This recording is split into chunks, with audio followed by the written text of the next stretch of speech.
জয়দেবপুর বাজার কাঁচামাল ব্যবসায়ীদের প্রত্যেকটা সদস্যকে আল্লাহ তাআলা কবুল করেন। শুধুমাত্র কাঁচামাল ব্যবসায়ী তাদের নয়, যত ব্যবসায়ী এই বাজারে আছেন, আশপাশে আছেন, সকল ব্যবসায়ীদের ব্যবসা প্রতিষ্ঠানকে আল্লাহ তাআলা হেফাজত করেন। আমানতদারিতার সাথে, ইনসাফের সাথে ব্যবসা বাণিজ্য পরিচালনার তৌফিক আল্লাহ পাক দান করুন। ব্যবসায়ীরা কোরআনে কারিমের মঞ্চ সাজিয়েছে, এটা অত্যন্ত আনন্দের বিষয়। আমি এই সমস্ত প্রোগ্রাম দেখলে অত্যন্ত আনন্দিত হই, কারণ এই সমস্ত প্রোগ্রামগুলো আশা জাগানিয়া প্রোগ্রাম। কারণ যে সমাজে ব্যবসায়ীরা মিথ্যা কথা বলছে, মানুষকে ধোঁকা দিচ্ছে, ওজনে কম দিচ্ছে, খাদ্যে ভেজাল দিচ্ছে, সেই সমাজে ব্যবসায়ীদের উদ্যোগে মাহফিল করে মানুষদেরকে হেদায়েতের কথা শোনানো, এর চেয়ে সুন্দর দিক আর কি হতে পারে? ঠিক না ঠিক জোরে বলেন। আমি তো মনে করি বাংলাদেশের যত শ্রেণী পেশার মানুষ আছে, প্রতিটা শ্রেণী এবং পেশাজীবী মানুষের উচিত মাঝে মাঝে আলেমদেরকে দাওয়াত দিয়ে কোরআন সুন্নাহ থেকে বয়ান শোনানো। যেমন পাকিস্তানে কয়েকদিন আগে দেখেছি, সম্ভবত গত বছর, শুধু উপমহাদেশের জন্য না, গোটা বিশ্বের মধ্যে শীর্ষ একজন আলেম, সাবেক জাস্টিস, চিফ জাস্টিস আল্লামা তাকি উসমানী হাফিজাহুল্লাহ, তাকে দাওয়াত দিয়ে পাকিস্তানের প্রধানমন্ত্রী, স্বরাষ্ট্রমন্ত্রী, মন্ত্রী পরিষদের সকল সদস্যবৃন্দ, এমনকি তাদের বাহিনী প্রধানরা সামনে বসে আছেন, সাথে সাথে জাজ যত রয়েছেন, কোর্টের প্রধান বিচারপতি থেকে শুরু করে যত অ্যাডভোকেট রয়েছেন, বিচারপতিরা রয়েছেন, সমস্ত বিচারপতিরা সামনে বসে আছেন, প্রাইম মিনিস্টার সামনে বসে আছেন। এটা আরো কয়েক বছর আগের কথা। তখন ওই যে খেলোয়াড়, যিনি বর্তমানে জেলখানায়, ইমরান খান, উনি প্রেসিডেন্ট ছিলেন ওই সময়টা, তিনি একটা আয়োজন করেছিলেন, রাষ্ট্রের প্রধান দায়িত্বশীল সকলকে সামনে বসিয়ে একজন আলেমকে স্টেজে বসিয়ে ওয়াজের ব্যবস্থা করেছিলেন। এই দৃশ্যটা বিশ্ববাসীকে চোখ খুলে দিয়েছে। কারণ আমাদের দেশের আইনজীবী এবং বিচারক মণ্ডলী যারা আছেন, তারা এত ব্যস্ত, ওয়াজ শোনার সময় নেই। যার দরুন চোর এবং বাটপারদের সাথে যে আচরণ তারা করেন, নিরাপরাধ আলেমরা জেলখানার কাস্টডিতে গেলে তাদের সাথে, তাদের মধ্যে হেদায়েত না থাকার কারণে সেই আচরণটাই করেন। কথা ঠিক না ঠিক জোরে বলে। এই জন্য তাদের হেদায়েতের কথা শোনানো উচিত।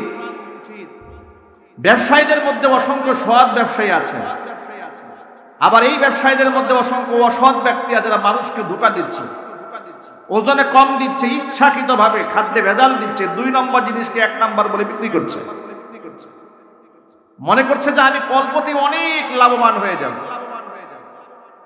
নবী করিম সাল্লাল্লাহু আলাইহি ওয়াসাল্লাম 1500 বছর আগে এই ব্যবসায়ীদেরকে সতর্ক করে বলেছেন, ইউহশারুত তুজ্জারু ইয়াওমাল কিয়ামাতি ফুজ্জারান।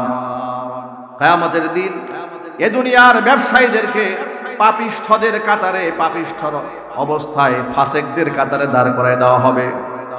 ইল্লা মানিত্তাকা ওয়া সাদ্দাকা, তবে ব্যবসায়ীদের মধ্যে যারা তাকওয়া অবলম্বন করেছে, সত্য কথা বলেছে, তাদের বিষয়টা ভিন্ন।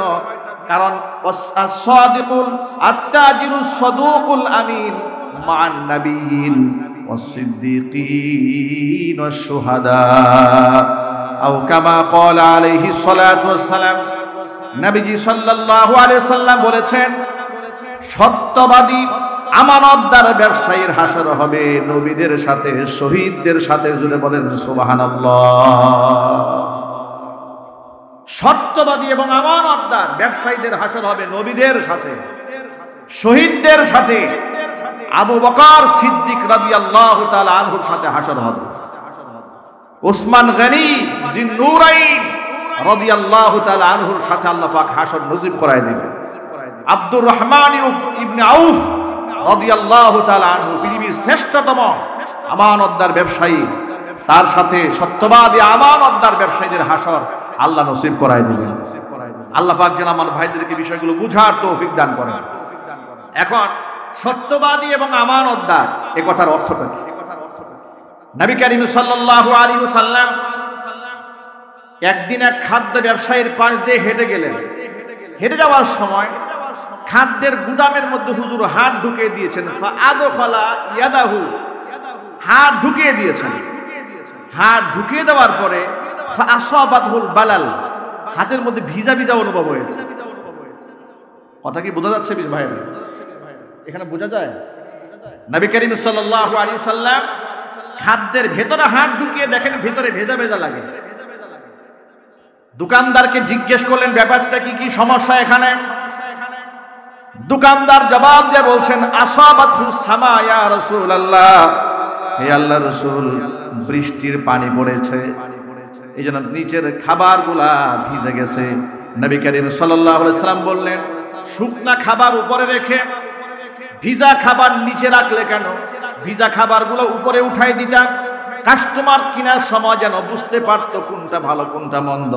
মনে রেখো, মান গস্সা ফালাইসা মিন্নি, যেই ব্যক্তি মানুষকে ধোঁকা দেয় সেই ব্যক্তি আমি মুহাম্মদ সাল্লাল্লাহু আলাইহি সাল্লামের উম্মতের অন্তর্ভুক্ত থাকতে পারে না। সুবহানাল্লাহ বলেন। ভাইরা আমার, কি জীবন ব্যবস্থা আল্লাহ পাক আমাদেরকে দান করেছেন, কি নাই ইসলামে? ইসলামে সব আছে। ইসলামে শুধুমাত্র নামাজ রোজার কথা বলে নাই। নামাজ রোজা হজ যাকাত কালিমা এগুলো তো ফরজ, এগুলো উসুসুদ্দিন, দিনের ভিত্তি, দিনের খুঁটি, এগুলো তো থাকতেই হবে। কিন্তু শুধুমাত্র নামাজ পড়লে হবে না। নামাজ পড়েন মসজিদে, ধরেন আজানে হয়ে গেল, কেন্দ্রীয় মসজিদে জামাতে নামাজে দাঁড়ায় গেলেন, নামাজ পড়ে এসে দোকানে বসলেন, দোকানে বসে ওজনে কম দিয়ে দিলেন, খাদ্যে ভেজাল দিয়ে দিলেন, আপনার মুখে দাঁড়িয়ে আছে, লোকেরা আপনাকে মনে করেছে সুবহানাল্লাহ, এই দোকানদারের মুখে সুন্নতি দাঁড়িয়ে আছে, মাথার মধ্যে টুপি আছে, এর চেয়ে সৎ মানুষ মনে হয় বাজারে আর নাই। এটা মনে করে আপনাকে বিশ্বাস করেছে, আপনি এই সুযোগটা কাজে লাগালেন। এইরকম ধোঁকাবাজ ব্যবসায়ীদের মধ্যে আছে না? আরো জোরে বলেন। আপনাদেরকে উদাহরণ দিয়ে আমি আমার জীবনের একটা গল্প শুনে আপনাদেরকে উদাহরণস্বরূপ। নরমালি আমি ছোটবেলা থেকে হাতের মধ্যে ঘড়ি পরি, যেমন হাতে ঘড়ি দেখতে পাচ্ছেন, একেবারে মোটামুটি আমার মনে পড়ে স্কুলে যখন পড়েছি তখন ঘড়ি পড়তাম, মাদ্রাসায় পড়েছি ঘড়ি পড়তাম, এটা আমার শখ এবং প্রয়োজন দুটোই। তো ঘড়ির একটা আমার দুর্বলতা আছে, মাঝে মাঝে সুযোগ পেলে ঘড়িটা চেঞ্জ করি। উত্তরাতে নর্থ টাওয়ারে ঢুকলাম ব্যক্তিগত কাজে, এক ঘড়ির দোকান দেখে, ওই যে বলেছে আগেই তো একটা দুর্বলতা আছে ঘড়ির প্রতি, ঢুকেছে দোকানে। আর নরমালি আমি এই ফেস ভ্যালু থাকার কারণে, যেহেতু সবাই আমাকে চেনে, এই জন্য আমি দোকানে গিয়ে বার্গেনিং সাধারণত করি না, একদম করি না সেটা বলি না, সাধারণত আমি করি না, প্রয়োজন মোতাবেক কখনো কখনো করি।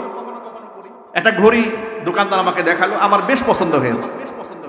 পছন্দ হওয়ার পরে আমাকে বলছেন হুজুর, আমি বললাম জিজ্ঞেস করলাম দাম কত? বলে হুজুর এটা ফিক্সড প্রাইস হচ্ছে 23,000 টাকা, কিন্তু আপনি তো আলেম মানুষ, হুজুর মানুষ, আপনার জন্য 3,000 টাকা ডিসকাউন্ট, 20,000 টাকা। আমি মনে মনে ভাবলাম ফিক্সড প্রাইসের একটা ঘড়ি যদি 3,000 টাকা ডিসকাউন্ট আমাকে দেয় তো খারাপ কি? আমি খরিদ করে নিলাম। নেওয়ার ব্যবহার করছি, আমার অত্যন্ত ঘনিষ্ঠ একজন আলোচক আমার হাতের ঘড়ি দেখে বলছে হুজুর আপনার ঘড়িটা খুব পছন্দ হয়েছে। এবার পছন্দ হয়ে উনি এই ঘড়ি তালাশ করে মার্কেট থেকে অন্য জায়গাতে খুঁজে বের করেছে। বের করে কয়েকদিন পরে দেখি এই ঘড়ি সেম টু সেম ওনার হাতে একটা আছে। আমাকে জিজ্ঞেস করলেন কত টাকা দিয়ে নিয়েছেন? আমি বললাম যে এই ঘটনায় 20,000 টাকা নিয়েছে। উনি আমাকে বলেছে যে একেবারেই সীমিত, শুধু খরচটা রেখেছে, আলেম মানুষ, সম্মানটা করেছে। উনি আমাকে বললেন যে ভাই আমি তো এই ঘড়ি কিনেছি মাত্র 10,000 টাকা দিয়ে। এই যে ফেস ভ্যালু, দেখবে কিছু দোকানদার এরকম আছে যা আপনি দোকানে ঢোকা মাত্র আপনার ফেস চিনে বুঝে কার সাথে কি বলতে হবে। যদি আপনি শিক্ষক হন আপনার সাথে এক ধরনের বিহেভ করবে, যদি আপনি আলেম হন এক ধরনের কথা বলবে, যদি আপনি গার্মেন্টসের শ্রমিক হন তো আরেক ভাষায় কথা বলবে। হুজুর গেলে হুজুর, দুনিয়ার সবার সাথে মিথ্যা কথা বললো, আপনার সাথে মিথ্যা কথা বলতে পারি আমি? কি আছে না নাই জোরে বলে? মানে বক্তব্যটা এরকম মনে হচ্ছে সবার সাথে মিথ্যা কথা বলা বৈধ থাকলে হুজুরের সাথে মিথ্যা কথা বলা যায় না। এই জন্য বলে হুজুর একেবারে আল্লাহর কসম করে বলি, 14 বছরের কসম, এটা আমার 10 টাকার কিনা, কিনছে 6 টাকা দিয়ে, কসম টসম কাটা শেষ।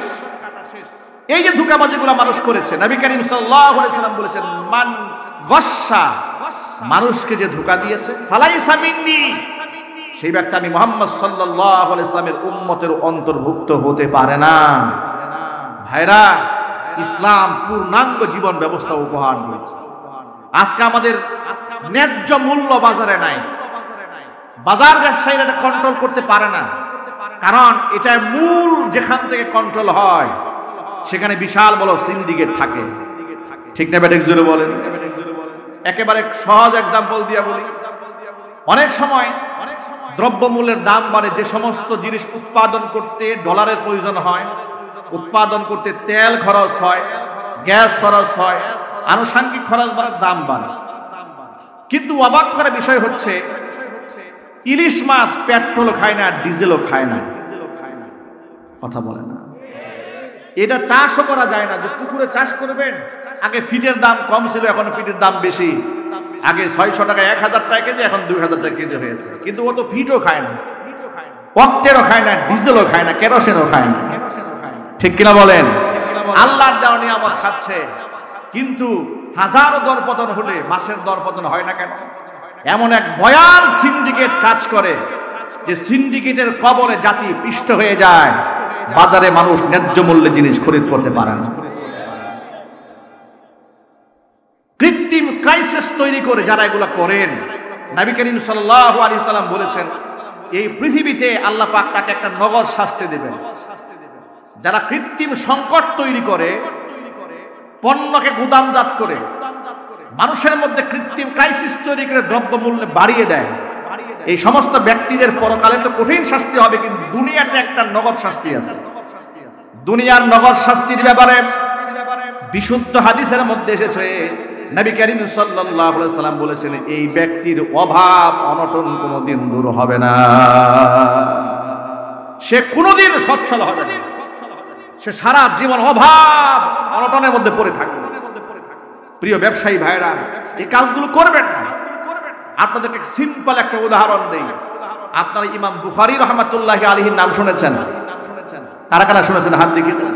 ইমাম বুখারী রাহিমাহুল্লাহ নাম শুনেছেন? মুহাম্মদ ইবনে ইসমাইল আল বুখারী রাহিমাহুল্লাহ, তার কাছে গোটা জাতি কিয়ামত পর্যন্ত ঋণী থাকবে। হাদিসের এত বড় খেদমত তিনি করেছেন। সহিহুল বুখারী তিনি লিপিবদ্ধ করেছেন। আসাহুল কিতাব বাদা কিতাবিল্লাহ, আল্লাহর কোরআনের পরে পৃথিবীর মধ্যে সর্ববিশুদ্ধ কিতাব হচ্ছে ইমাম বুখারী রাহমাতুল্লাহি আলাইহি সহিহুল বুখারী। চিৎকার দেখুন আল্লাহু আকবার। ইমাম বুখারী রাহমাতুল্লাহি আলাইহি শুধুমাত্র একজন মুহাদ্দিস ছিলেন না, শুধুমাত্র একজন আলেম ছিলেন না, ইমাম বুখারী রাহমাতুল্লাহি আলাইহি বড় মাপের একজন ব্যবসায়ী ছিলেন। তার নিজের জীবনী কিতাবের মধ্যে লিখেছেন। ইমাম বুখারী রাহমাতুল্লাহি আলাইহির ঘটনা বুখারী শরীফের মধ্যে লেখা হয়েছে। ব্যবসা করতেন তিনি। একবার তার কাছে কিছু দোকানদারেরা এসেছে, কিছু মালামাল খরিদ করার জন্য ব্যবসায়ীরা এসেছে। একটা পণ্যের দাম মনে মনে তিনি ধার্য করেছেন যে এটা এর কাছে আমি 5000 দিরহামে বিক্রি করব। দিরহাম হচ্ছে রৌপ্য মুদ্রা, দিনার হচ্ছে স্বর্ণ মুদ্রা। সুতরাং 5000 দিরহামে তিনি বিক্রি করবেন মনে মনে স্থির করেছেন, কিন্তু ক্রেতার সাথে কন্ট্রাক্ট হয় নাই। ক্রেতা বলেছে ঠিক আছে আমরা দেখতেছি, আমরা জানাবো। এই কথা বলে ক্রেতা চলে গেছে। চলে যাওয়ার পরে ইমাম বুখারী রাহমাতুল্লাহি আলাইহি অপেক্ষায় আছেন ওই ক্রেতা যদি আসে। তিনি মনে মনে ভাবছেন তাকে আমি 5000 টাকায় পণ্যটা দিয়ে দিই। ওই লোক তার কাছে আসার আগে আরেক দল ক্রেতা এসেছে, এসে একই পণ্যের দাম 10,000 টাকা বলেছে, 10,000 দিরহাম বলেছে। একটু আন্দাজ করেন তো ভাই, তার সাথে পূর্বের ক্রেতার সাথে তার কোনো ডিল ফাইনাল হয় নাই, বাণিজ্য কমপ্লিট হয় নাই, ওয়াদাও হয় নাই, কিছুই হয় নাই। এমন অবস্থায় যদি আরেকজন ক্রেতা এসে এর থেকে ডাবল দাম বলে, আমরা কি করতাম তখন? কি বলেন? শুধু বিক্রি করতাম নাকি মহা খুশি? ঠিক না বেঠিক জোরে বলেন? আমরা তো উল্টাটা করতাম। ডিল যদিও হয়ে থাকতো, ওয়াদাও হয়ে গেছে, কথাবার্তাও হয়েছে, সব হয়েছে, লেখাপড়াও হয়ে গেছে, এরপরও যদি আরেকজন এসে চড়া মূল্য বলে, আগেরটা যে কোনো সুরতে ক্যান্সেল করে দিয়ে আমরা এটাই ফাইনাল করতাম। এটা সমাজের সাধারণ মানুষরা করে। ইমাম বুখারী রাহমাতুল্লাহি আলাইহি এইরকম কেতাব বিক্রয়কারী ছিলেন না, ব্যবসায়ী ছিলেন। তিনি কাজটা করলেন কি শোনেন। ওই ব্যবসায়ীদের ওই ক্রেতাদেরকে জবাব দিয়ে তিনি বললেন, শোনেন, দুদিন আগে আমার কাছে কিছু কাস্টমার এসেছিল, ওরা আমার কাছে পণ্য দাম দর করেছে। আমি মনে মনে সিদ্ধান্ত নিয়েছি ওরা যদি আমার কাছে আসে 5000 দিরহামে বিক্রি করে দেব। তারা বলতেছেন, আমরা আপনাকে ডাবল বলি, আপনি দেন না, আপনি মনে মনে বলেছেন, এটা আপনার ওয়াদা তো হয় নাই। তিনি বললেন, না, আমার নিজের নফসের সাথে একটা ওয়াদা হয়ে গেছে, আমি মনে মনে যা নির্ধারণ করেছি সেটাই হবে। এবার 2 দিন পরে সে ক্রেতারা এসেছে, তাদের কাছ থেকে তিনি 5000 দিরহামে সেই পণ্য বিক্রি করেছেন। চিৎকার দিয়ে বলেন সুবহানাল্লাহ। আল্লাহ পাক তাদেরকে দিয়ে এত উপরে উঠেছেন, এমনি তো উঠান নাই। আল্লাহ পাক যে তাদেরকে এত বড় বানিয়েছেন ইখলাসের কারণে, আমানতদারিতার কারণে।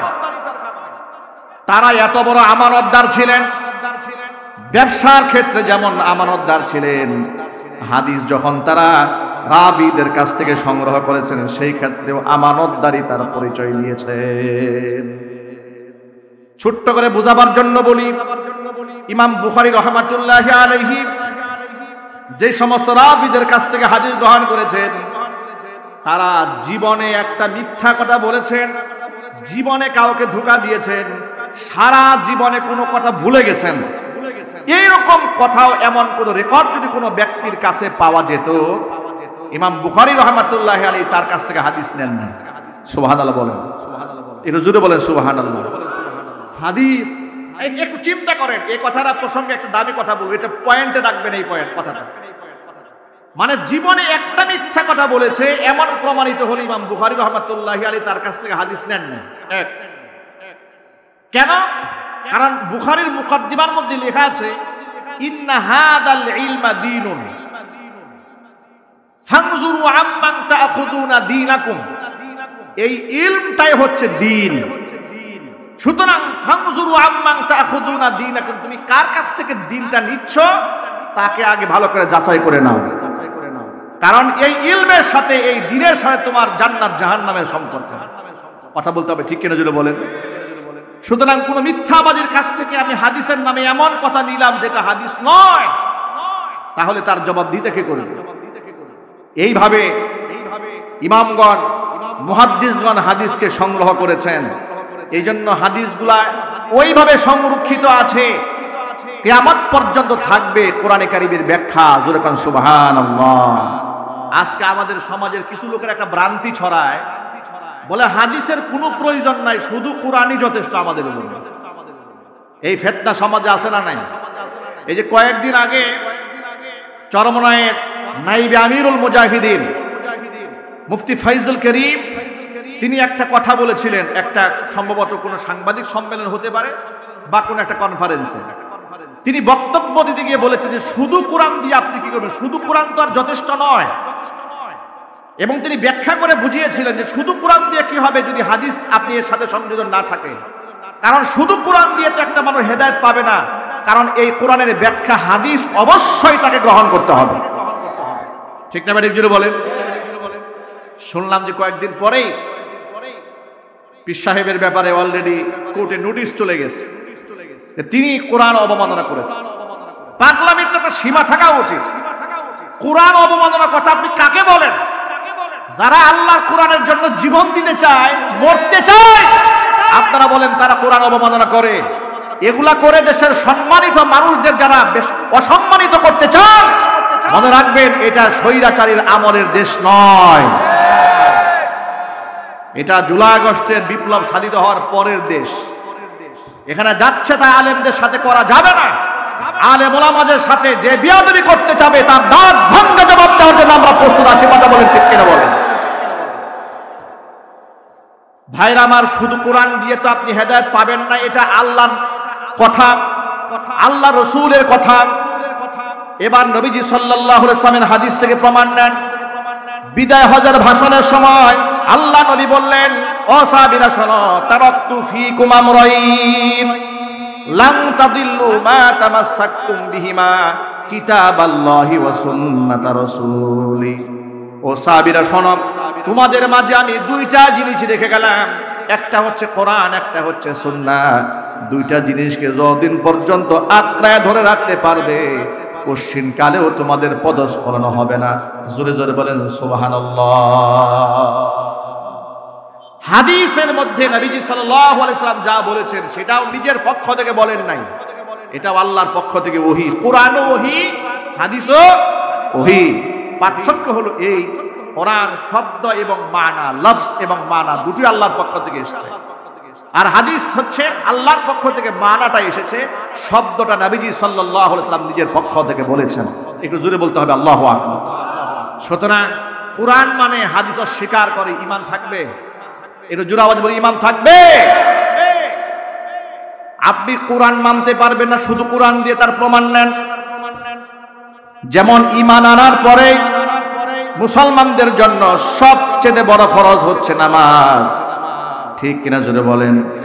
বুনিয়াল ইসলামু আলা খামসিন, শাহাদাতি আল্লাহ ইলাহা ইল্লাল্লাহ ওয়া আন্না মুহাম্মাদার রাসূলুল্লাহ ওয়া ইকামিস সালাহ ওয়া ইতাইজ যাকাহ ওয়া হজ্জিল বাইতি ওয়া সাওমি রমাদান আও কামা ক্বালা আলাইহিস সালাতু ওয়াস সালাম। নবী করিম সাল্লাল্লাহু আলাইহি ওয়াসাল্লাম বলেছেন ইসলামের মূল স্তম্ভ হচ্ছে পাঁচটি। প্রথম হচ্ছে কথার সাক্ষ্য প্রদান করা, আল্লাহ ছাড়া কোনো মাবুদ নাই, মুহাম্মদ সাল্লাল্লাহু আলাইহি ওয়াসাল্লাম তার রাসূল। এই কথার সাক্ষ্য প্রদান করার পরে হচ্ছে আমল। ওয়া ইকামিস সালাহ, নামাজ কায়েম করা। নামাজের কথা কোরআন মাজিদে আছে না নাই? আরো যদি বলেন, কোরআন নামাজ 5 ওয়াক্তে কোরআন শরীফে কোনো আয়াতে লেখা নাই, গেল একটা। এরপর জোহরের নামাজ ফরজ 4 রাকাত, আসরের নামাজ ফরজ 4 রাকাত, মাগরিবের নামাজ ফরজ 3 রাকাত, এশারের নামাজ 4 রাকাত, ফজরের নামাজ ফরজ 2 রাকাত। কোরআন শরীফ খুলে আমার সামনে আছে, কোথায় লেখা আছে? কোথাও নাই। এখন কোন পাগল যদি বলে হাদিসের দরকার নাই, এই পাগলে নামাজ পড়বে কেমনে? অথবা বুঝেন না মনে হয় আপনারা? যারা বলে হাদিসের দরকার নাই, আর এই ব্যাখ্যাগুলো নামাজের ব্যাখ্যা আছে হাদিসে, সুবহানাল্লাহ বলেন। যারা বলবে যে আমার হাদিসের কোনো প্রয়োজন নাই, তাদের কাছে প্রশ্ন, তারা নামাজ পড়বে কি হবে? সুতরাং হাদিস ছাড়া কোরআন বোঝার কোনো উপায় নাই, গেল 1 নম্বর পয়েন্ট। এবার নামাজের পরের স্থান হচ্ছে যাকাত, ওয়া ইতাইজ যাকাত, যাকাত আদায় করা। যাকাতের ব্যাপারে কোরআন মাজিদ আল্লাহ তাআলা বলে দিয়েছেন, খুদ মিন আমওয়ালিহিম সাদাকাতান তুতাহিরুহুম ওয়া তুযাক্কিহিম বিহা ওয়া সাল্লি আলাইহিম ইন্না সালাতাকা সাকানুল লাহুম ওয়াল্লাহু সামিউন আলীম। নবীজি, খুদ মিন আমওয়ালিহিম সাদাকাতান, আপনি ধনীদের সম্পদ থেকে আপনি যাকাত গ্রহণ করেন। ধনীদের সম্পদ থেকে যাকাত গ্রহণ করে ধনীদের প্রথম ফায়দা আপনি নিজে করে দেবেন, সেটা হচ্ছে আপনি ধনীদের মাল এবং ওদের কলিজাটা পাক বানায়া দিবে। যাকাত ধনীদের কাছ থেকে নেওয়া হবে, নিয়ে প্রথম ফায়দা হবে ধনীদের নিজের। এক হচ্ছে সম্পদ পাক হবে, দ্বিতীয় নাম্বার হচ্ছে তার আত্মা পাক হবে। যে সম্পদের প্রতি লোভ এবং লালসা ছিল সেটা কিছুটা হলেও কমবে, আত্মাও পাক হবে, সম্পদও পাক হবে। জোরে বলেন সুবহানাল্লাহ। যাকাতের অনেক বিস্তর ব্যাখ্যা আছে, সেটা আমার আলোচনার মূল প্রতিপাদ্য বিষয় নয়। এখন যে ফরজ যাকাত, কোরআন মাজিদে বহু জায়গায় আকিমুস সালাহ ওয়া আতুজ যাকাত ওয়ারকাউ মা'আর রাকিঈন, নামাজ পড়ো যাকাত দাও, নামাজ পড়ো যাকাত দাও। ঈমান আনে, নামাজ পড়ে যাকাত দেয়। কত জায়গার মধ্যে যাকাতের কথা আসছে। এখন এই যে যাকাতের কথা এসেছে, কত পার্সেন্ট যাকাত দিতে হবে শতকরা, এটা কোরআন শরীফের কোন জায়গায় লেখা আছে? স্বর্ণের যাকাত একরকম, রূপার যাকাত আরেক ধরন, ব্যবসায়ী পণ্যের একরকম যাকাত, আবার উসর আরেক রকম, আবার চাষাবাদের জমির মধ্যে যে যাকাত আসবে তার মধ্যে আবার 2 মাসালা। জমি যদি নিজস্ব সেচে হয় তাহলে 1 মাসালা, আবার যদি আসমানের বৃষ্টিতে হয় তো আরেক মাসালা। এই যে এত বড় ফরজ বিধান পালন করতে গিয়ে আপনি ব্যাখ্যা পাবেন কই যদি হাদিস না থাকে? ঠিক কিনা যদি বলে, যদি হাদিসের দ্বারস্থ আপনি না হন, আপনি এই যাকাতের ব্যাখ্যা নেবেন কার কাছ থেকে? এরপরে আপনি রোজা রাখবেন, রোজার বিধানগুলো বিস্তারিত কোথায় পাবেন? রোজার বিধান আপনি বিস্তারিত কোরআন শরীফে পাবেন না, এখানে আপনার হাদিসে চলে যেতে হবে। এরপর আপনি যদি হজের বিষয়টা ধরেন, হজ আল্লাহ পাক কোরআন মাজিদে বলে দিলেন, ওয়াদ্দিন ফিন নাসি বিল হাজ্জি ইয়াতুকা রিজালাও ওয়া আলা কুল্লি দামিরি ইয়াতিউনা মিন কুল্লি ফাজ্জিন আমিক। ইব্রাহিম আলাইহিস সালাতু ওয়াস সালামকে আল্লাহ বলেছেন ওয়াদ্দিন ফিন নাসি বিল হজ, আপনি হজের এলান করে দেন, লোকেরা পায়ে হেঁটে আসবে, ঘোড়ার মধ্যে সওয়ার হয়ে আসবে, দূর দরাজ থেকে বাইতুল্লাহ হজ করতে আসবে। সুবহানাল্লাহ, সুবহানাল্লাহ। এরপরে এই বিধানটা আমাদের উপর ফরজ করা হলো। আল্লাহ পাক বললেন ওয়ালিল্লাহি আলান নাসি হিজ্জুল বাইতি মান ইসতাতা ইলাইহি সাবিলা, সামর্থ্য যার আছে বাইতুল্লাহ যাওয়ার, অবশ্যই তার বাইতুল্লাহ যেতে হবে, এটা ফরজ। ওমান কাফারা ফা ইন্নাল্লাহা গানিয়্যুন হামিদ, যদি কোনো ব্যক্তি অস্বীকার করে, আল্লাহর এই বিধানকে মান্য না করে, এতে আল্লাহ পাকের কিছু যায় আসে না। বরং যেই ব্যক্তি হজ ফরজ হওয়ার পরে হজে যদি কোনো ব্যক্তি না যায়, নবী করিম সাল্লাল্লাহু আলাইহি ওয়াসাল্লাম বলেছেন আমি জানি না সে ইহুদি হইয়া মারা গেল নাকি খ্রিস্টান হইয়া মারা গেল। জোরে বলেন নাউজুবিল্লাহ। এই যে হজ যেটা আমাদের জন্য ফরজ, এরপরে হজের কোন জায়গা থেকে আপনি ইহরাম বাঁধবেন, তালবিয়া পাঠ করবেন কোন জায়গা থেকে, কতবার করবেন, কোন জায়গা থেকে তাওয়াফ আপনি শুরু করবেন, কোথায় গিয়ে আপনি শেষ করবেন, আপনি সাফা মারওয়া কি করে সাই করবেন, মিনা মুজদালিফায় কবে গমন করবেন, উকুফে আরাফা আপনি কবে করবেন, এই বিস্তারিত ব্যাখ্যাকে কোরআন শরীফে আয়াতে আছে। এর জন্য বলেন, এই জন্য আপনাকে হাদিসের দ্বারস্থ হতেই হবে। সুতরাং বর্তমান সমাজের একটা ফিতনা আছে, তারা নিজেকে আহলে কোরআন বলে দাবি করে। আল্লাহর কসম, হাদিস অস্বীকারী মুসলমান নয়। ঠিক কিনা জেলে বলে? হাদিসের ব্যাপারে ওই সমস্ত ভ্রান্ত মতাদর্শে বিশ্বাসী লোকেরা কি বলে শোনেন, তারা কি বলে শোনেন, তারা বলে যে কোরআনের আয়াত এটা অথেন্টিক, কারণ কোরআনে হেফাজতের দায়িত্ব আল্লাহ নিজে গ্রহণ করেছেন। সূরা হিজরের 9 নম্বর আয়াতে আল্লাহ পাক বলেছেন ইন্না নাহনু নাযালনা যিকরা ওয়া ইন্না লাহু লাহাফিজুন, নিশ্চয় কোরআন নাজিল করেছি আমি আল্লাহ, সংরক্ষণের দায়িত্ব আমি নিজ হাতে গ্রহণ করেছি। আর কোরআন সংরক্ষণের জন্য আল্লাহ তাআলা কাগজের পাতাকে সিলেক্ট করেন নাই, কোরআন সংরক্ষণের জন্য পাথরের শিলালিপিকে সংরক্ষণ করেন নাই, কারণ পাথরের ঘর্ষণে পাথর ক্ষয় হয়ে যায়, পাতা পুরানো হয়ে যেতে পারে। আল্লাহ তাআলা অগণিত হাফেজের সিনাকে 30 পারা কোরআন সংরক্ষণ করার জন্য কবুল করে নিয়েছেন। জোরে জোরে বলেন সুবহানাল্লাহ। গত দুদিন আগে নারায়ণগঞ্জের এক মাহফিলে 10 বছরে এক ছেলে মাথায় পাগড়ি পরানো, আমি নিজে পাগড়ি পরাবার সময় চেহারার দিকে তাকায় মনে মনে ভাবছি সুবহানাল্লাহ, এই 10 বছরের ছোট্ট বাচ্চার কলিজার মধ্যে আল্লাহ 30 পারা কোরআন ঢুকাই দিয়েছে। আল্লাহু আকবার বলবেন না?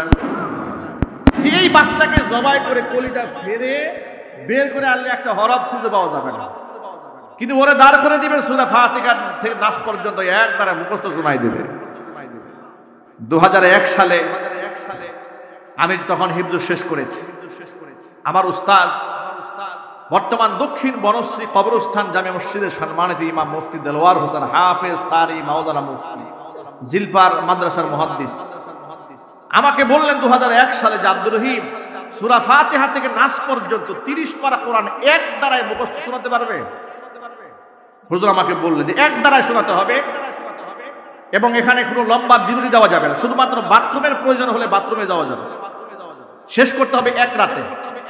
আমি বললাম ইনশাআল্লাহ পারবো। আমার সাথে সাথে 5 জন দাঁড়ায় গেল আমাদের ক্লাসে, 5 জনে দাঁড়িয়ে বললো যে আমরা সবাই 30 পারা কোরআন এক দ্বারা শোনাবো। সিরিয়াল শুরু হয়ে গেল। মাগরিবের নামাজ পড়ে তেলাওয়াত শুরু করলাম দাঁড়িয়ে।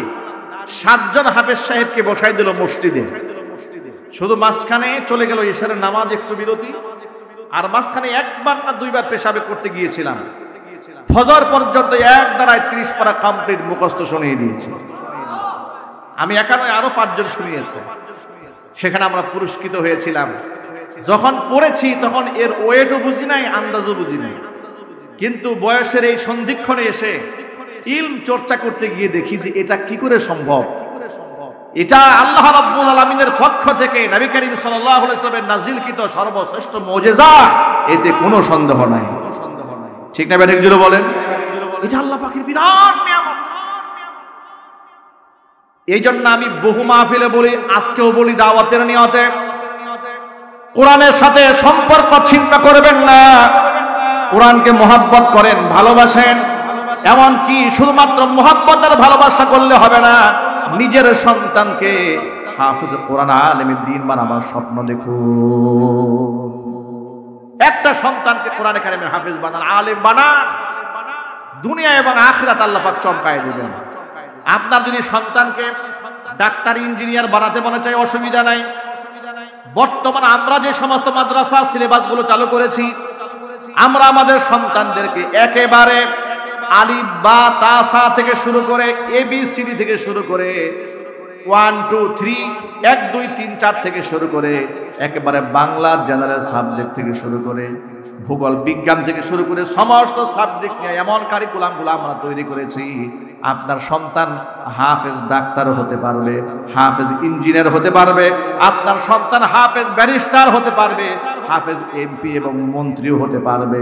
হাফেজ MP মন্ত্রী আলেম হাফেজ বাংলার জমিনে দরকার আছে না নাই? একটু জোরে বলতে হবে, আছে না নাই? আমাদের বাংলাদেশের সৎ নেতৃত্ব খুব দরকার। এটা আমাদের দীর্ঘদিনের চাওয়া। 54 বছর হয়ে গেল দেশ স্বাধীন হয়ে গেল, মনের মতো দেশ এখনো পাই নাই। কথা বলে না কেন? মনের মতো দেশকে আমরা পেয়েছি, একবারও পেয়েছি মনের মতো? না, মনের মতো একবারও পাই না। যে ক্ষমতা আসে সেই চোর হয়ে যায়। কথা বলতে হবে, ঠিক কিনা বলেন? আল্লাহর ভয় যদি কলিজার মধ্যে না থাকে, আল্লাহর ভয় কলিজার মধ্যে যদি না থাকে, তাহলে মানুষের হক নষ্ট করে রডের পরিবর্তে বাঁশ ঢুকিয়ে এই রডের সমস্ত টাকা বিদেশে বেগম পাড়ায় পাঠায় দেবে। কথা আওয়াজ নাই। সুইস ব্যাংকে পাঠায় দেবে। স্বৈরাচারের আমলে সুইস ব্যাংক কর্তৃপক্ষ বারবার বলেছে গোটা দুনিয়ার মধ্যে যত মানুষের অ্যাকাউন্ট সুইস ব্যাংকে আছে, সবচাইতে বেশি অ্যাকাউন্ট বাংলাদেশিদের আছে। এই জন্য আমি স্বৈরাচারের আমলে এক ওয়াজের মধ্যে বলেছিলাম, পৃথিবীর মধ্যে আমাদের চাইতে ধনী মানুষ আর পৃথিবীতে নেই। কেন বলেছিলাম? দুঃখে বলেছিলাম। এই দুঃখে বলেছিলাম সুইস ব্যাংকে সবার ঊর্ধ্বে আমরা আগায় আছি। আমাদের দেশের লোকদের অ্যাকাউন্ট বেশি, সবচাইতে টাকাও বেশি, তাহলে আমরা বড় লোক বেশি হলাম না? আহারে আফসোস, আফসোস। এজন্য বলি, সৎ এবং যোগ্য নেতৃত্ব যদি না হয়, রাস্তাঘাটে আগুন জ্বালায়া মানুষের অধিকার নষ্ট করা হবে। কথা বলে না? ব্যবসা বাণিজ্যে লুটপাট চলবে। এখনো পর্যন্ত গোটা বাংলাদেশের বিভিন্ন বাজারে রাস্তাঘাটে চাঁদাবাজি, টেন্ডারবাজি, দখলবাজি আছে না নাই? একটু জোরাবাজি বলতে হবে, আছে না নাই?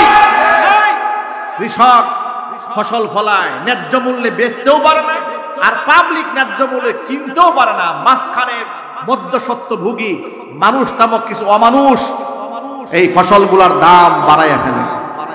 উত্তরবঙ্গ থেকে 10 টাকা কেজি ফসল কেনা হয়, সেখানে রাস্তায় এখানে খরচ, এখানে চান্দা ভাই, ওখানে ধান্দা ভাই, এগুলাকে দিতে দিতে ঢালতে ঢালতে 10 টাকার পণ্য হয়ে যায় 30 টাকা। কথা ঠিক নেবে? ঠিক জোরে বলেন। তখন বেচারার ব্যবসায়ীরা চিন্তা করে, আমি তো কিন্তু 25 টাকা দিয়ে, তো আমাকে তো 5 টাকা লাভ করতে হবে। কিন্তু ওই যে কৃষক বেচারা, সেও তো লাভ করতে পারে না, মাঝখানে মধ্যস্বত্বভোগী আছে। আমি বুটবাজার কেন্দ্রীয় জামে মসজিদে জুমার খুতবা দিই, আপনারা তাও শুনেছেন। আমি বর্তমানে আমবর্ষা শাহী জামে মসজিদ কাউরান বাজার, সেখানেও জুমার খুতবা দিই। সরকার পতনের আগ মুহূর্তে আপনারা শুনেছেন যে প্রতিদিন স্বৈরাচারের আমলে কাউরান বাজার থেকে আল্লাহর 30 দিন 1.5 কোটি টাকা চাঁদা গ্রহণ করা হয়। কয় কোটি? এটা তো পত্রিকার ভাষা, বাস্তবতা তো আরো জঘন্য। মুহূর্তে মুহূর্তে ঘন্টার জন্য জায়গাকে ভাড়া দেওয়া হয়, সেখান থেকে টাকা আদায় করা হয়। অথচ যদি সেখান থেকে এইরকম করে লুটপাট করা না হতো, ব্যবসায়ীরা যদি এত